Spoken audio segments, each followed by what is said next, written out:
To celebrate and thank you all for 150 subscribers, I put out a poll on my community page where my subscribers voted on what video I made out of 4 options. The votes came in and an Injustice series retrospective review was decided on.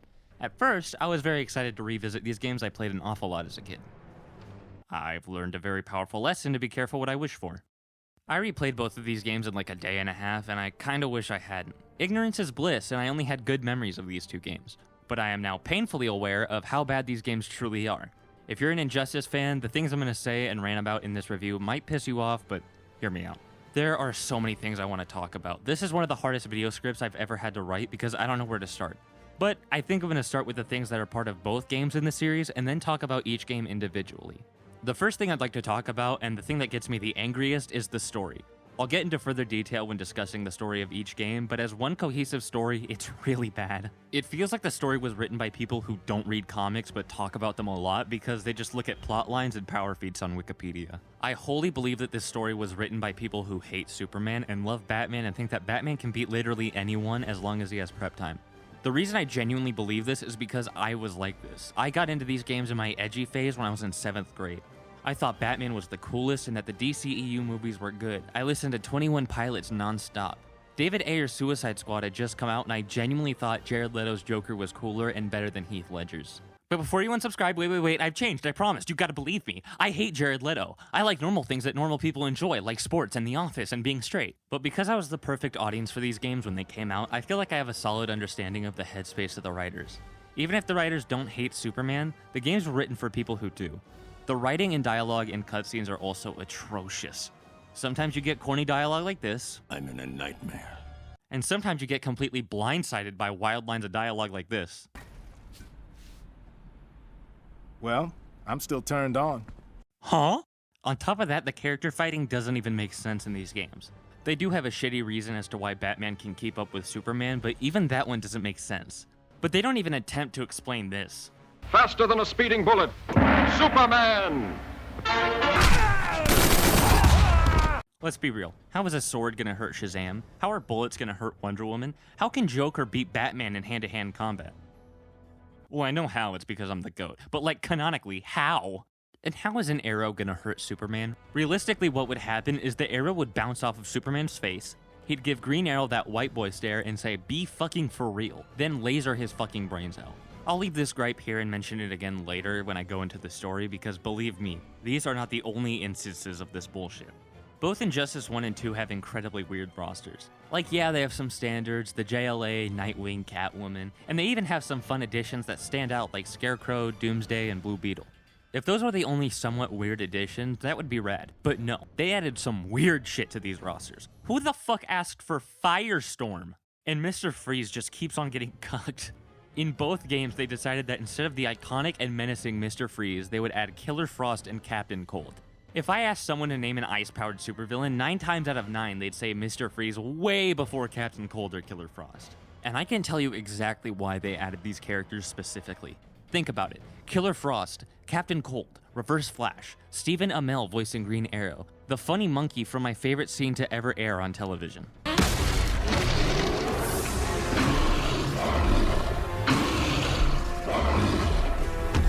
Barack Obama, it will almost be an honor to kill you. All of these characters were featured in the CW shows. Remember how dumb I was when these games came out?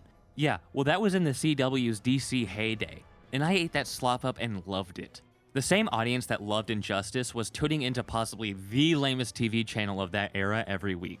It only makes sense to add in some characters that those fans would recognize. I'm not saying that the CW is the reason Injustice 2 is centered around Supergirl, but if that is the case, no one should be surprised. On the plus side though, both games are fairly short and have pretty interesting opening scenes. They definitely open strong. Like, the very, very beginning is strong. So at least my misery didn't last that long, and I actually enjoyed myself about 5% of the time. I think that's the only plus that these games share. I don't know, I guess the music is alright. There's the theme, and that's the only track that stands out whatsoever. I think the worst aspect that I can mention here, though, is the character designs. Sure, the lackluster story and unforgivable writing irritate me much more, but I can't go in-depth about the story in this section. I sure as shit can and will, though, go in-depth about the character designs. Just like the character rosters, the character designs are simultaneously the best and the worst. Scarecrow's design from Injustice 2 is really good. I mean, it clearly doesn't beat the Arkham Knight design, but that's a given. The Noose and Hook are fun additions, despite my problems with the latter.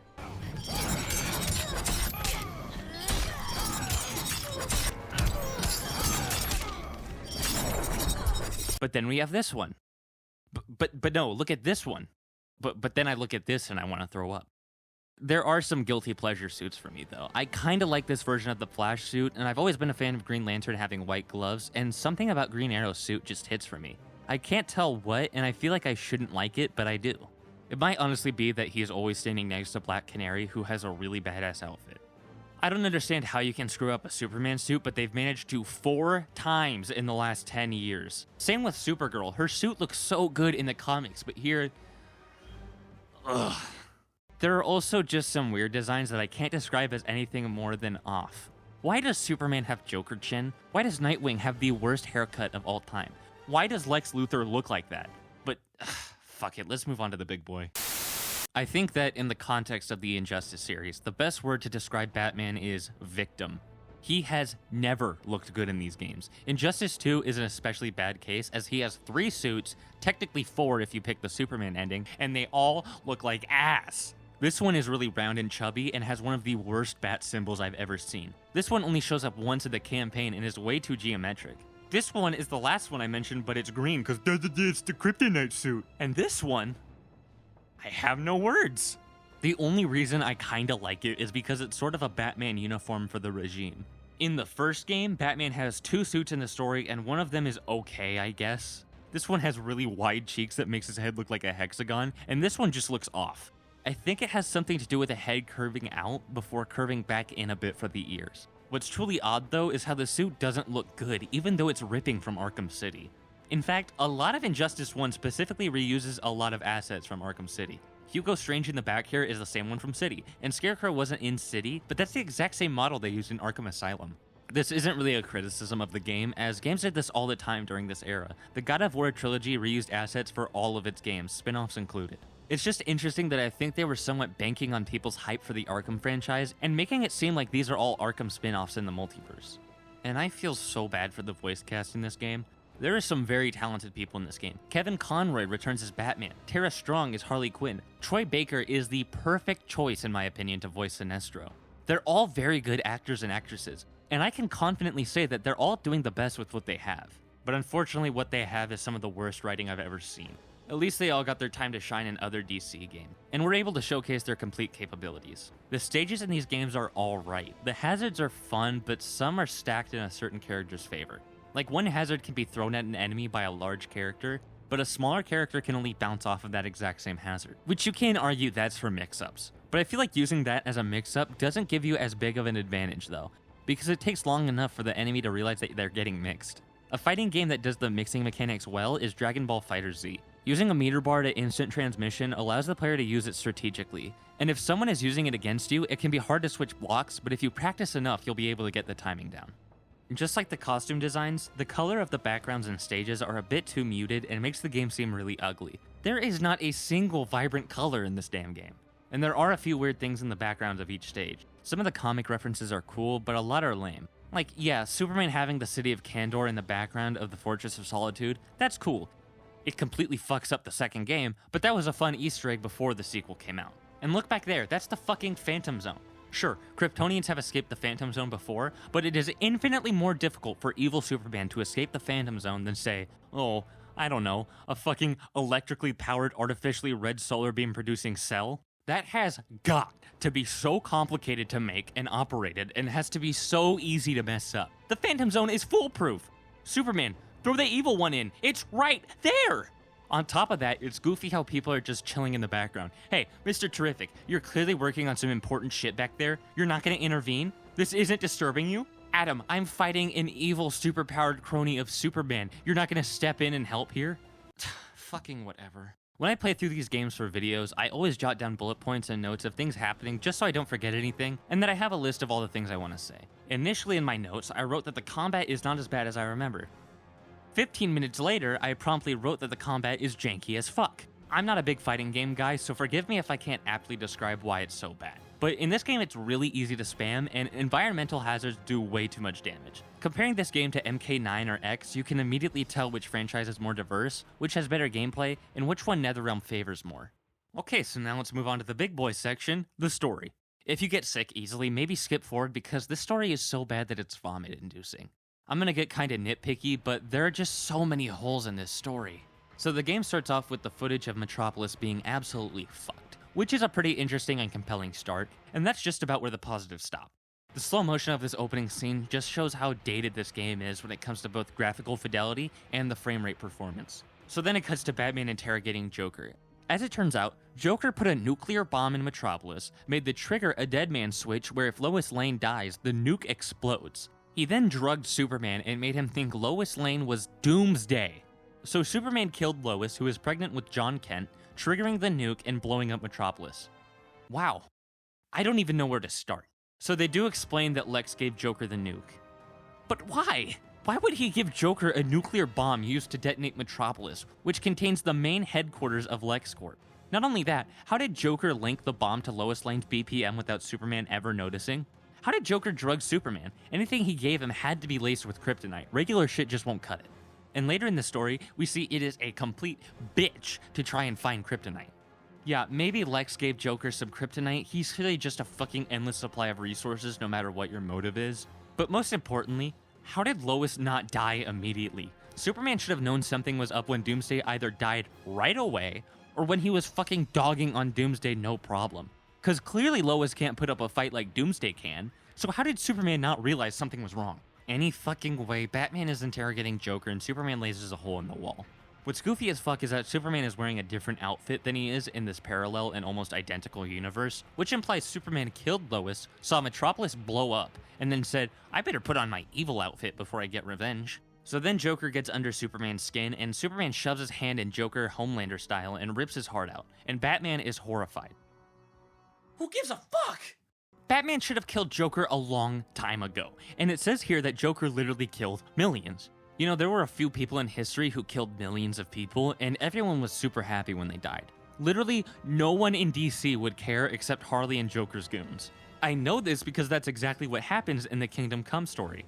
Superman kills Joker, stands trial, and is deemed not guilty because everyone is glad that the Joker is finally dead. Even in the Arkham series, Batman is upset he couldn't save Joker, but to everyone else, fucking good riddance. I also feel like the writers didn't understand how much an evil Superman spits in the face of the character. Not Homelander or Omni-Man, those characters are great. But Clark Kent being evil doesn't make any sense. Him killing Joker is fine, but becoming a dictator so that no one will commit crime, stopping crimes before they even happen, that sounds like a certain furry who loves contingency plans, has a giant Big Brother surveillance computer, and has a full-mast hate boner for Superman. No, if Superman killed Lois and that led to a nuke going off, I feel a more fitting arc for the character would be that it breaks Superman's hope. He'd be heartbroken, and he'd spend a few days helping save victims from Rebel, but then he'd stop being Superman and spend a few years isolated in the Fortress of Solitude and grieve. Then he'd live with his parents for a while and heal. Then when he's ready, return as that beacon of hope to the people of the world. Not go evil mode and overthrow governance. But that's enough fan writing though, let's get back to the bitching. So then we get dropped into some dumb cape shit, which is actually pretty fun to get dropped into the middle of. It turns out, though, that this is the lead up to the nuke going off in a different universe. The villains have somehow infiltrated the Watchtower, and their plan is thwarted by the Justice League, despite getting absolutely no assistance from Martian Manhunter, who's just there for a show. In these build-up scenes, we see Doomsday get absolutely shit on with ease, so I guess maybe he does fight like Lois Lane, and we get introduced to some mobile game-ass mechanics. Throughout the story, you have these sections where you flick in a direction on the touchpad as the enemy menacingly marches towards you, and it is some of the most boring shit I've ever played through. Why did they add this? It's so lame and gimmicky. And if you mess up this part, you start the next fight with lower health. So then we see the Joker's about to blow up Metropolis, and then we get this horrible slow-mo multiverse travel scene where a bunch of characters get sent to the evil universe. So yeah, Batman and Joker start fighting in the alternate universe, and I'll let this play out. Because now that I think about it, this is actually the best time for me to Google something. I've always wondered if Batman liked or hated killing. Let me see. Does Batman kill? It's loading. Okay. It says here that Batman has a very strict no-killing rule. Good to know.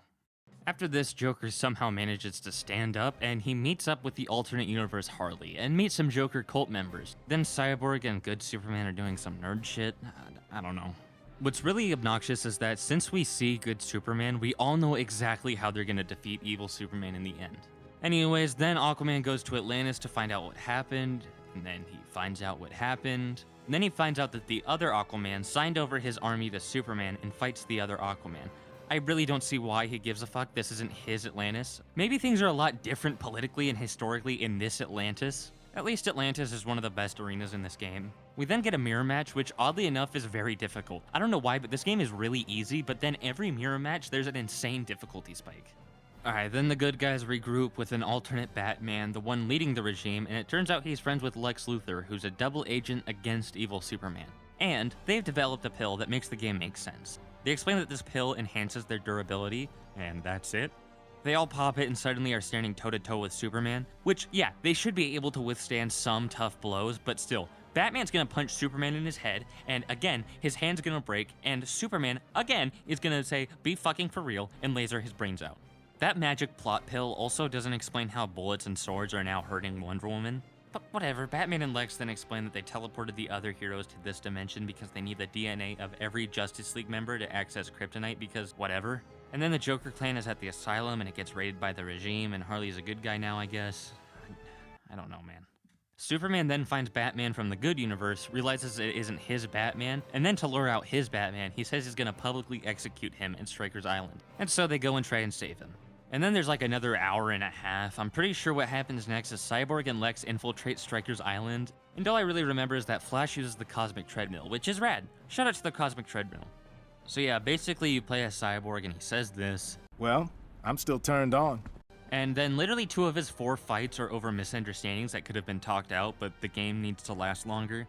Then you play as Lex for a bit and he does this. This is what it looks like when the 7th universe unites! This is our spirit bomb! Superman kills him because Lex reveals he's a double agent. Then Wonder Woman gets teleported to Themyscira by Ares and she fights Ares and evil Wonder Woman and holy fuck, Netherrealm! Netherrealm, I know you have a reputation, but geez, what were you thinking with this outfit? Aquaman then pulls up to Rikers Island on a lame-ass sea creature. You can make such amazing and cool-looking sea creatures, but nah, don't do something rad like a giant squid. Have him ride in on this fucker. Then the writers smash their action figures together, and it kinda looks like shit.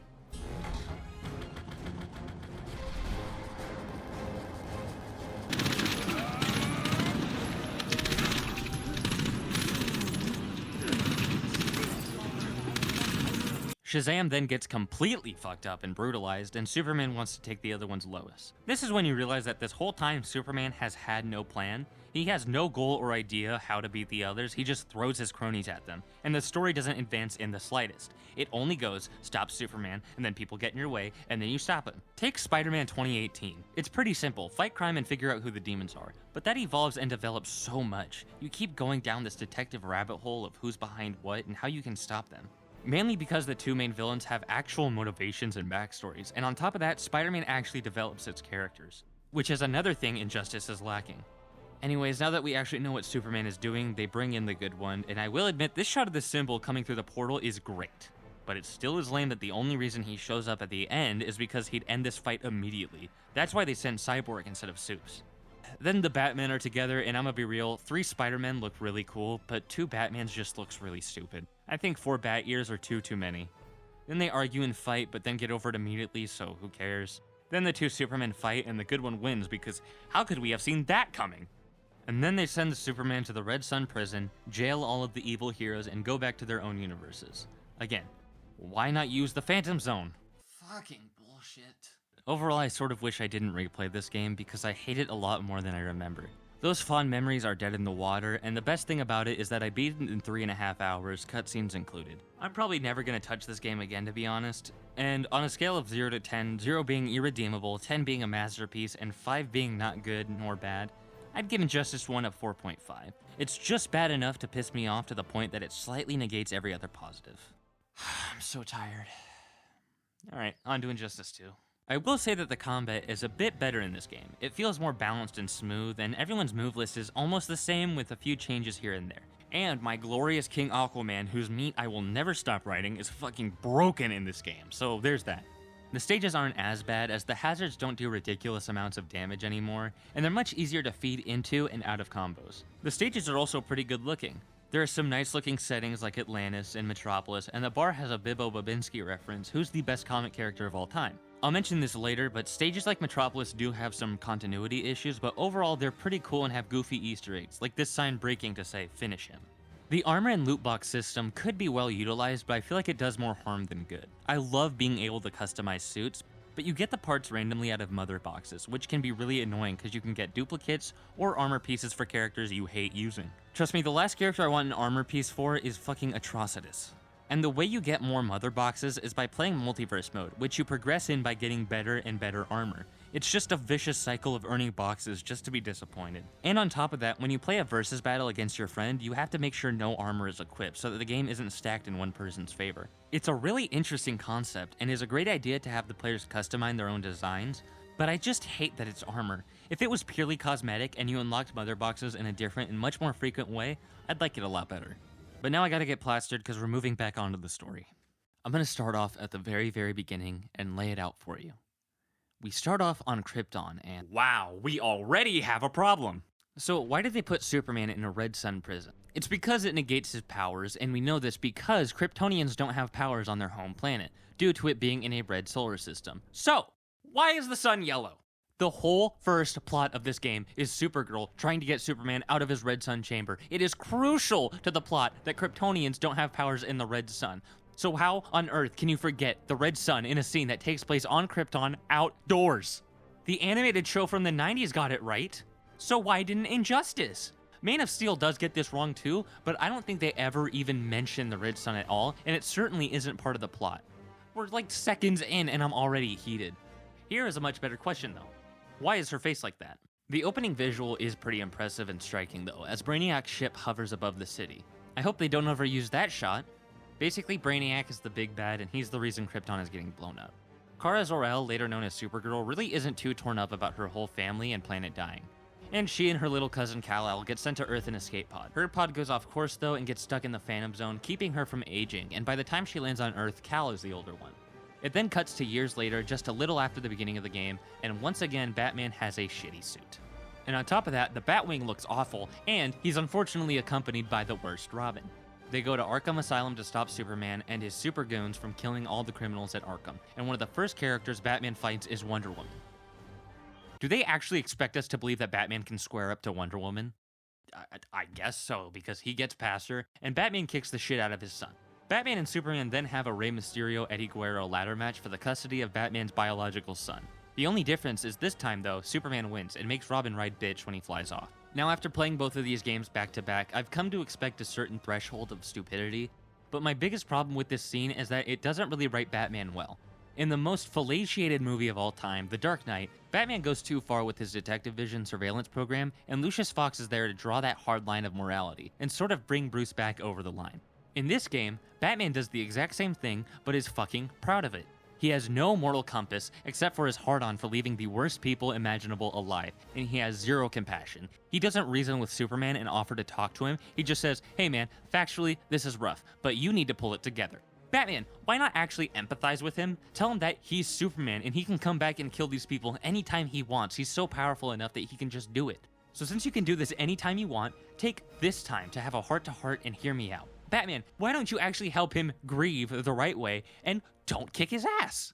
Writers really don't appreciate how good their world's finest are. Superman and Batman as friends is a lot better than them being at odds, so make them friends. Batman acts in the scene like there's literally nothing he can do to help. He just warns him. There is a good shot here though. They linger on it way too long, but I like the way the scene is shot. Then in a plot point nobody remembers or cares about, we have a Frankenstein mash of villains forming a team called the Society, with absolutely no rhyme or reason as to why they're teaming together. Batman gets wind of this through his 1984 machine and shows Green Arrow and Black Canary, who are both from an alternate universe. I hope no one leans on that wall, Bruce. It's then revealed that Brother Eye is being operated by Harley Quinn. You know, last time Joker died, it only made Harley more deranged. Sure, she's grown a bit and is more independent in the new Suicide Squad game, but that makes sense. It'll have been 9 years since Arkham Knight when Kill the Justice League comes out. But because the writing is doo-doo dog shit, she just becomes normal again. But I will say, even though it is a lame way of getting here, I actually love this portrayal of Harley Quinn. I don't really care for her working for Batman, but she's much more accurate to the character in this game than the last one. Green Arrow, Dinah, and Harley then go to Slaughter Swamp to try and stop the Society, but then get jumped by Swamp Thing because the game needs an excuse for the Society to get away. But not before fighting Scarecrow and dealing with the most annoying shit. Also before they get away, Scarecrow gasses Harley and you fight the worst case of bad design of all time. Why does Joker look like this? He looks like what I wanted to look like in 7th grade. They had an established design of what Joker looked like, and it's at least passable. Just upscale that graphically, and maybe add a few different design choices like a new outfit. And then you're golden! These two look like completely different characters. The three then followed the Society to Gorilla City. But before that, we get a big ol' exposition dump from Supergirl, where we learn that she's been chilling in Kahndaq with evil Wonder Woman and Black Adam for the last 5 years. Anyway, back to Gorilla City, we get an intense zoom in on Black Canary's face because I guess they wanted to show off those animations. So they get to Gorilla City, Harley gets clocked, and then Dr. Fate shows up. Again, I ask, why does he look like that? They fight, it turns out Catwoman is a double agent for Batman, and Arrow and Canary get abducted by Brainiac. And in a plot twist that no one saw coming, Brainiac is behind the Society.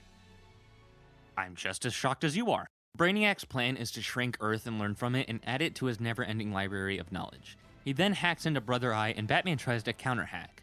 What I especially love about this scene is how Bruce is typing on the alien keyboard like he knows what the symbols mean. I'm sure he's trying his best, but to Brainiac it must look like a cat ran across Bruce's keyboard. Batman then recruits the reformed regime heroes like Flash and Green Lantern. I'm not sure when, but I think this is when Flash gets jumped by Reverse Flash. It has no consequence to the story at all, so it doesn't really matter when I mention it, but it's worth mentioning. Flash fights Reverse Flash, and he gets chased throughout Metropolis and Gotham, and for some reason Flash is built like a brick house, which is really odd. This design in JLA is fine because it's animated, but when it's supposed to be realistic, I feel like he should be more nimble and thin. Reverse Flash's suit is also terrible. And when they fight, they really don't understand how time works. So they start the fight in Metropolis during the daytime, and then they end up in Gotham City. Now, Gotham City and Metropolis are literally like right across the bay from each other. I'm pretty sure Gotham is supposed to be in New Jersey and Metropolis in Delaware. They are definitely on the same coast and in the same time zone. So because I didn't make a nighttime map for a Metropolis stage or a daytime Gotham, they've been fighting for like 6 to 12 hours in real time. And speaking of Metropolis, how did they rebuild it so fast? And why on earth did they build statues of Superman, a literal dictator? Sure, they could be statues of the Superman from another universe who stopped the evil one, but that still doesn't seem right. If Joseph Stalin was assassinated by a good Stalin from another universe, I doubt we'd make statue of him, because he looks like the psychopathic dictator who killed millions. Green Lantern then goes to recruit Aquaman, who got a massive glow-up, and he agrees. You then fight Atrocious, whose only thing about him that's interesting is that he has an angry cat lantern. And about Green Lantern, I feel like he was really miscast. He's voiced by Steve Blum, who is genuinely one of the best voice actors of all time. You probably know him as Wolverine in a shit ton of movies and shows. I originally know him as Tank Dempsey. He would have done an amazing job as Bane or Captain Cold, and he would have been a perfect Deadshot. But for some reason, they cast him as Hal Jordan. And he's doing a good job. He's really doing his best. I just don't think his voice really fits Hal too well. Then Supergirl, Black Adam, and Wonder Woman go and try and break Superman out of his Red Sun prison, and are beat by Firestorm and Blue Beetle. Batman has this to say about the duo. Beetle and Firestorm are green, but together, they're the most powerful team we have. What the fuck are you talking about? Bruce, these guys suck. I like Blue Beetle. Jaime is really rad, but I doubt he can beat Wonder Woman. And Firestorm? Are you kidding me? Who actually cares about Firestorm? And back to voice acting real quick, the performance isn't too great either. I'm not gonna blame the voice actor, as I'm sure he's capable and good at his job, but why did the Injustice team pick this direction? When Nolan North, for example, voices the Penguin, Nolan himself is putting on a voice, but it's believable that Penguin just sounds like that. Firestorm, the character, sounds like he's trying to deepen his voice and sound cool, and buddy, it is not working. What's your melting point, Cyborg? Batman then lets Superman, Cyborg, and Nightwing out of their cells so they can team up again and fight Brainiac, only if no one kills because, as we know, Batman doesn't shut the fuck up about not killing. It's not even like a moral compass anymore. Batman's just like a kid with a peanut allergy in this game. Cyborg, Harley, and Catwoman then go to Brainiac to stop him from controlling Brother Eye, and they succeed, but not before getting flamed by Poison Ivy. You're just dying to hurt me, aren't you, Tin Man? It won't bring back what you lost, especially below the waist. Supergirl goes to the fortress and learns her cousin was a dictator, but Superman barely is one in this game. I don't mean that he's not a factual dictator because he is obviously not anymore, but he doesn't act like one. He just doesn't like Batman in this game. But who cares, because just like the first game, nothing happens that matters. It's all filler. Brainiac then starts to collect cities like he did with Kandor, and in this cutscene we see a building snap into like 3 pieces. I thought the whole point of collecting cities hinges on them being preserved, but then in the longest cutscene of all time, Metropolis is decimated again, and Brainiac reveals he's going to position a bunch of his ships around Earth, blow them all up at the same time, destroying the Earth's atmosphere and killing all life on Earth. Which, that's actually a pretty creative threat. Kudos for the writing team on that. We also see a bunch of shots of Brainiac's ship once again not doing anything and just floating there. Basically all that happens next is they fly up and kick Brainiac's ass. But then Superman still fights for his freedom, Batman wants him back in prison, and you can pick a side. Regardless of which side you pick, Batman is still going to end up with a horrible costume. He cannot catch a break. So in the Batman ending, he depowers Superman and puts him in the Phantom Zone like he should have done in the first place, and Supergirl joins the Justice League. However, fuck this version of Batman, it's somehow a worse version than the Scott Snyder version of Batman, and I'll always pick the Superman ending. In the Superman ending, he puts Supergirl in a Red Sun prison and keeps Batman alive. He explained that if he dies a hero and a martyr, so Clark uses the Brainiac ship to reinstate his regime even stronger, and brainwashes Batman to be a servant and soldier. This, I think, is way more compelling and can still be undone in the third game. And Superman gets a suit that I'm kinda fucking with. Not a big fan of the symbol, but I really like the idea of him using Brainiac tech and making a rad looking suit of it too.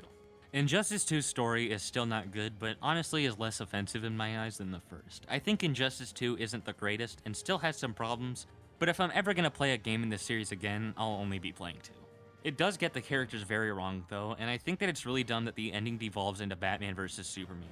I really feel it should have been Supergirl versus Superman instead, because Batman being all you need to take down Superman is a huge downgrade to needing another Kryptonian like in the first one. And with Superman, you can do the same thing of needing another Kryptonian, but different. It does play better than the first one, but I still don't even know if it's worth playing. This whole series is very lame and underwhelming. I think it's very clear that NetherRealm favors MK much more than Injustice, and that NetherRealm was not the right studio to handle or write this property. I think the only way you'll like this game is if you're under the age of 14. I played a lot of Halo Reach as a kid, mainly because my parents didn't let me play Call of Duty until I was 12, and Injustice is the same. I wasn't allowed to play Mortal Kombat, so just like Halo Reach, Injustice was a good enough alternative. But if you've never played the series though, please just go and play Street Fighter or Smash Bros. I promise you'll be infinitely more happy. Like I said earlier, I think Injustice 1 is a 4.5 for me, and I would say Injustice 2 is probably a 5.5 because it's only slightly not average. Like, the story is really bad, but at least the gameplay is better than just playable, and it's fun to play as different DC superheroes. Thank you guys so much for watching, I really appreciate it, and I worked really hard on this video. This video and script is really long, and writing this was so draining as I dislike this series much more than I remember. But while writing, Get Good Gaming made my day. They watched my Baldur's Gate 3 video and saw that I had 199 subscribers. They then let me know that they liked my stuff enough to cross that milestone to 200 subscribers. Thank you, Get Good, and thank all of you that watch my stuff and all of you that subscribe to my channel. You guys make everything worth it and make it all fun. I love doing this and I owe it all to you guys. I have no way to repay you guys, but hopefully my content is a good enough start. So thank you guys again for 200 subscribers, and I'll see you guys next time. Take care.